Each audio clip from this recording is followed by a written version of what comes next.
Did you know the screen can be one of the most valuable parts of an iPhone, even when it looks completely broken? That became one of my first side hustles. I used to buy iPhones with shattered screens because most people saw them as trash.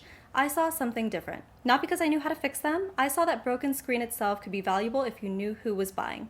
So if I was not fixing the phones, why would I pay more for broken ones?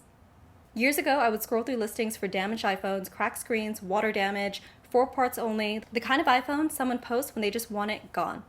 Most people would scroll past those listings because a cracked iPhone feels just like a dead object. It feels like something had lost all its value the second the screen shattered and the iPhone was not usable. But sometimes that's exactly where the opportunity lies. Because broken and worthless are not the same thing. It is a screen assembly, a camera, a battery, a logic board, buttons, connectors, and a bunch of pieces that have their own market value. The screen is one of the parts people notice first, and depending on the model and condition, it can be one of the most valuable parts of the iPhone. So the seller saw one broken phone, but the repair shops and refurbishers saw parts. They saw margin. That was the moment I realized the value wasn't gone, it was just hidden from the person selling it. And I want to be really clear about this because this is the part people usually misunderstand. I was not sitting there with tiny screwdrivers repairing iPhones. I was not a technician. I was not replacing screens myself.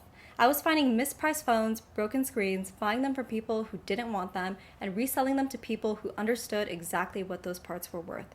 And that was my first real lesson in arbitrage. Arbitrage sounds like a complicated word, but it's really simple. It's when something is worth more to one person than it is to another, and knowing that difference. The seller wanted a broken phone gone, the repair shop wanted parts.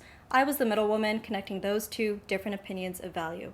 And that's what made this business so interesting to me. I wasn't creating value from scratch, the value was already there. I was just willing to look a little closer, ask questions, and learn that one person's trash could be another one's treasure. And looking back, that same question shows up everywhere once you know how to see it. It shows up in phones, it shows up in products, shows up in real estate. A house can be listed at one price because the seller only sees problems, repairs, inconvenience, outdated finishes, but someone else sees potential, layout, location, and what this property can become with the right plan.